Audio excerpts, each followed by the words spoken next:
On one occasion, the curé of Ars, St. John Vianney, was showing someone around his parish, and he asked him, "How'd you like to see my collection of relics?" He said, "Sure. After all, who wouldn't like to see a collection of relics of saints?" So he took him outside, brought him up to the graveyard, and pointed at the graves and said, "They're my relics." See, the reason the curé of Ars is the patron saint of parish priests is because he got his people to become saints. So his graveyard was full of relics of saints. Those were his people. He got them to be saints. Although unfortunately none of you are priests or the curé of Ars, so that's what we're trying to do here. My goal, and certainly speaking for the other priests here, is for each one of you to become a saint. We don't want to lose a single one of you. So that's the goal, sainthood. So that's what I assume that everybody's interested in when they make the sacrifice to come to Mass here. So we're here to become saints. And in a minute you'll see that it's not really that hard. All right, this is assuming two things for sure. First off, keeping the commandments. Carefully keeping the commandments. They're not the 10 relatively good ideas. They're the commandments. God set it up that way. They're the boundary conditions for keeping supernatural life within us. When we break the commandments, any serious sin destroys the life within us. I've mentioned this before, but I don't need to stand up here and say, don't lean on hot stoves. Don't drink poison. Why? Because we have senses. Our natural life, God has equipped us with the ability to tell when we're threatening our natural life. So if you lean back on a hot wood stove, you don't need a priest going, by the way, you're burning yourself. I mean, you're going to jump away. You have the sense to do that. If you eat something bad, you'll get sick or throw up or something. Because our natural life, we have the ability to sense threats to it. It would be a horrible condition if we didn't have any pain receptors. We could really injure ourselves terribly and not realize what we were doing. But God's given those to us so we can tell what's going on with our natural life, that which we inherited from our folks. But the supernatural life, it's above our nature. It's completely beyond our ability to sense. We can't feel being in the state of grace. We can't feel what's hurting us in that way. So we have to just be instructed in this and take it on faith. So I'm in sales, not management. I don't make any of this stuff up. It would be easy for me to get up here and tell you guys what I like to think, blah, blah, blah, and there's 11 different kind of churches where they'll tell you exactly what you want to hear. We're not going to do that. We just want to tell you how it is. We're trying to get you to be good, not feel good. So all those things, we have to keep the commandments, and we just have to be ruthless about that with ourselves. That's a given. We have to stay in the state of grace. It's impossible to have sanctity without keeping the commandments and be in the state of grace. The state of grace means we have Christ's life within us. Okay, so that's a given. But what I want to go through this morning is I'm going to read through a questionnaire. What's the questionnaire? This is a translation of the questionnaire that church authorities use for the processes of beatification and canonization. When they're going to beatify someone or canonize them, you need the miracles, okay? They need the miracles. But then they also need to show, what kind of life did this person lead? So this is a questionnaire when they're asking witnesses about the servant of God. What kind of life did the servant of God lead? And as we read these questions, it's not to ponder what we're doing wrong. That's not the point. It's to ponder, how could I better practice the particular virtues? And also to give us confidence, because I think after you've heard the questionnaire for what it is to be a beatus or a canonized saint, it ought to give you confidence, okay? So, here we go. Quote, "The questions asked the witnesses in examining lives of servants of God are determined by the church. They give the official test of the church on Christian perfection and holiness. These questions have an authority above that of any spiritual writer. For our encouragement, let us note that they describe Christian perfection as something to which we can all aspire." The questionnaires follow the order of the 4 cardinal virtues and the 3 theological virtues.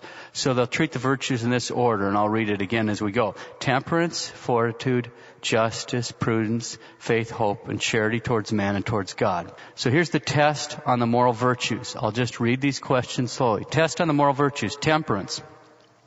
Were denial of his own will and internal mortification characteristics of the servant of God? Did he restrain the motions of anger? Did he bear persecution with meekness and patience? Was he unduly tenacious of his own opinion? Was he sparing in the use of food and drink? Did he observe the fasts of the church? Did he indulge in long hours of sleep? Was his bed comfortable or uncomfortable? Was he anxious to be well clothed and well housed? Did he neglect the comforts of life? Did he mortify the senses? Did he love silence and solitude? Was he modest in his demeanor? Those are the questions about temperance. Questions about fortitude. Was he strong and faithful in the duties of his office? Tireless in work? Patient in persecution, injury, calumny, and trouble of mind? Has he borne all these in a cheerful spirit? Was he always himself not elated by prosperity or depressed by adversity? Did he despise the honors, riches, and pleasures of the world? Did he constantly defend the rights of the church and restrain the immorality of wicked men? Those are the questions on fortitude. Justice. Was he affable, friendly towards others? Was he subject to his parents and superiors? Did he show himself grateful for favors received and strive to excite gratitude in others? Did he discharge with justice the office committed to him, avoiding all favoritism? Did he so temper the severity of justice with kindness that no one could ever have just cause of complaint against him? Did he render unto God due honor and obedience? Did he pay veneration to the saints? Did he accept the decrees of the supreme pontiffs with proper respect and reverence? Was he exact in the observance of the sacred rites and ceremonies of the church? Did he endeavor to promote the worship of God? Did he respect the rights of all and give them what was due to them? Did he hate usury and fraud of every kind? That's justice. Prudence. Did he direct all his actions to attainment of eternal glory as his last end and select the necessary and useful means? Did he love simplicity? And was he sincere and true in thought and word? And did he hate all duplicity and falsehood? Did he seek the advice of prudent men and act on it? Were all his acts good, and did he first invoke divine aid for their due performance? Had he a deep hatred of idleness as a source of vice, and did he love meditation and solitude? So that's prudence. Test on the theological virtues. That was the moral virtues. Theological virtues. Faith. Virtue of faith. Did he often return thanks to God that he was born in the bosom of the Catholic Church, or that he received the grace of conversion to it, and pray that all would be brought within her fold? Did he burn with the desire of propagating the faith? Did he teach the truths of Christianity to the faithful? And did he teach the catechism? Did he rejoice when some erring soul was converted to the Catholic faith? Was he grieved when the church suffered loss or persecution? Was the decoration of the house of God dear to him and the observance of the sacred ceremonies? Did he love devotion to the Blessed Virgin and endeavor to propagate it? How? Did he pray long and frequently before the Blessed Sacrament? Did he show a tender devotion to the passion of Jesus Christ? Did he often meditate on this mystery? With what fervor and piety? And did he strive to enkindle this devotion in others? Did he burn with the desire of shedding his blood for the truths of the faith? Did he venerate the sacred scriptures and the writings of the Holy Fathers? Did he obey the laws of the church and the commands of his superiors? Did he show honor to the sovereign pontiff and all the ministers of God? Did he desire to gain indulgences? Did he hate all bad books and everything opposed to the faith? Did he frequently approach the sacraments of penance and the Blessed Eucharist? That's faith, the virtue of hope. Did he firmly hope for salvation from the merits of Christ our Lord? Did he despise the things of the world, and how did he show his contempt? In trying circumstances, did he place his trust in God alone and have recourse to prayer? Did he show his hope in God by ardent and pious exclamations? And did he raise up others to confidence in God? Did he show a desire by word and work to suffer for eternal glory? And did he rejoice at the near approach of death as the beginning of true life?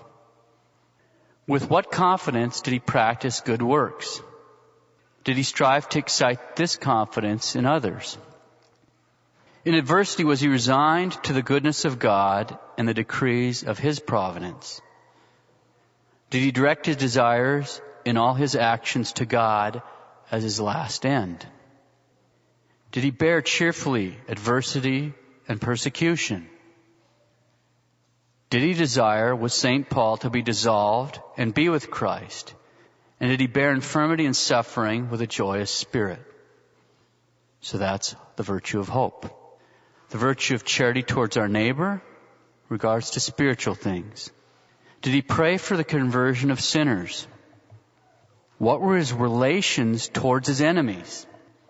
Did he forgive them, receive them meekly, and pray for them? Did he prevent discord? Had he at heart the good name of others? With what frequency and fervor did he offer up prayers for the souls of the deceased? So that's charity to our neighbor with regards to spiritual things. Here's charity to our neighbor with regards to temporal things. Did he comfort the afflicted? Did he excuse, when opportune, the defects of his neighbors? What was his attitude towards the sick? Did he love the poor, help them according to his ability, and strive to induce others to assist him? Did he instruct the ignorant and give counsel to those in doubt? Did he admonish sinners, restore peace and concord amongst the quarrelsome?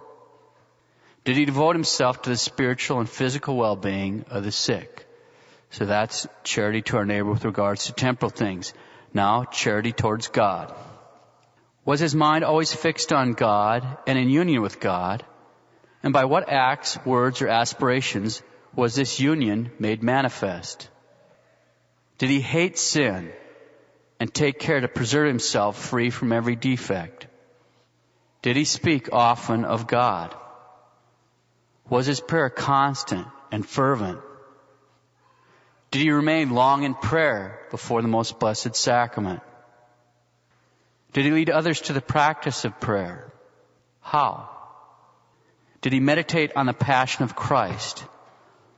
By what acts did he show his devotion to the passion? How did he show devotion to the Blessed Virgin Mary? Did he prevent the commission of sin and feel sorrow for it when committed by others? Did he endeavor to inflame others with charity towards God? Did he, by fasting and mortification, bring the flesh into subjection that he might be more pleasing to God? Had he a supernatural desire for affliction, contradiction, contempt, and how did he bear them? And did he endeavor with all his might to excite others to praise the divine goodness? That is the official questionnaire. There's a few other questions for religious, but we're not reading it to religious. This is doable. It's doable for everyone here. It's doable. It ought to fill you with a lot of confidence. There isn't a single thing in this that isn't doable for everyone here. Holding that in mind, I just want to make one more comment before we end today. There are many people that aren't making the progress in the interior life that they're capable of. Now, people will make progress at different rates, okay? I'm just going to use more poetic language than getting a bunch of technical vocabulary for the sake of time. But when we're getting started in the spiritual life, you can think of it, when we're children of spiritual life. In other words, when we're just getting started in the spiritual life, we've been baptized, or we've converted after a rough time or whatever. We've had a conversion or finally made a real good confession. We're going to get on the right path. So we're getting started on our spiritual life. And we think of this spiritual life like a little blossom. It's just a little bud. It's ever so beautiful, but it's really tiny in the depths of our soul. That would be a good image to think of. And what we do then is we keep that area, the whole temple of our heart, clean by avoiding sin, by frequent confession. And then we go to communion. And because Christ our Lord is alive, because He is the living bread that comes down from heaven to give us this life, this eternal life, as we go to communion, what happens in our spiritual life is that little bud that started off when we're immature starts to bloom and blossom out. And our soul, our interior life starts getting filled with spiritual joy and peace. It flows into us in Holy Communion. And all this interior beauty should then start becoming visible in our life. How does it become visible? We just went through the checklist. Those are visible signs of the interior life. It is visible in that way. No, we can't directly see somebody in the state of grace. That would take a charismatic gift or something, a special gift that God gives to certain saints and holy people. It's not whether or not we can see the state of grace. We can see whether they're living with the life of Christ, because Christ is alive and then He starts living in us. So what St. Paul's talking about, I live now, not I, but Christ lives in me. So what happens is, it starts getting visible. People grow in sanctity at different rates, but we should be growing. And a lot of people are not growing at the rate they should. And it's not because they're being bad. It's because there's one thing they're leaving out. And there's all kinds of questions that relate to it. I'll read the questions and then I'll go to it. And I want everybody to think about if this applies to them, okay? What's missing in somebody that's living a good life, keeping the commandments, saying their prayers, doing all the different things, but they're not making the progress maybe they should? Christ gave us His life, okay? And here's the questions. I'll ask the questions right here, right out of the questionnaire. I'll just read it in the second and third person. Did He burn with the desire of propagating the faith? Did He rejoice when some erring soul was converted to the Catholic faith? Did He love devotion to the Blessed Virgin and endeavor to propagate it? Did He show a tender devotion to the passion of Jesus Christ and strive to enkindle this devotion in others? Did He show His hope in God by ardent and pious exclamations? And did He raise others to confidence in God? With what confidence did He practice good works and strive to excite this confidence in others? Did He speak often of God? Did He lead others to the practice of prayer? Did He endeavor to flame others with charity towards God? Did He endeavor with all His might to excite others to praise divine goodness? Those are questions. Now, obviously, I'm emphasizing. There's a truth. If we can put it in negative terms, we can say our lack of growth is directly proportional to our lack of reaching out to others. Or in positive terms, our rate of growth is directly proportional to our rate of reaching out to others. Christ wants to live in us and use us as His instruments so that we're Christ to the world. He wants to use our eyes, our lips, our hands to spread this devotion to Him, to give these saving truths out to people that He died to give them to. But He put it in the hands of men. He doesn't sit there and individually illuminate every person. He puts it in our hands to reach out to our neighbors, to be Christ to the world. And if we're not doing that, first off, that may have been the condition for that person to come to a saving knowledge of Christ and to come on board the ark, to come into the Catholic Church. Number one. Just hold that thought. I just propose it to you. If you knew the cure for some kind of horrible cancer, would you keep it a secret? I don't think so. We've got the cure for hell. It's the only one. We've got it. He gave it to us. We don't deserve it. We know the cure for hell. Are we sharing that with people that are heading that way? As far as we can tell. We leave the judgment to God. But as far as we can tell, if they're not Catholics living an authentic Catholic life, which is really narrowing down the field right now, if they're not in those categories, we got to assume they're in deep, serious trouble, and we need to do something for them. We've got the cure for where they seem to be headed. Are we reaching out to others? All due proportion has to be observed in protecting our young. Yeah, that's true, but still we can see our lack of growth will be directly proportional to our lack of reaching out. Our rate of growth will be directly proportional to our rate of reaching out. Let's not be afraid to pick up our cross, break out of our little comfort zones, out of our little circles, whatever the circumstances might be, and reach out to our neighbors. Reach out and spread the good news while there's still time.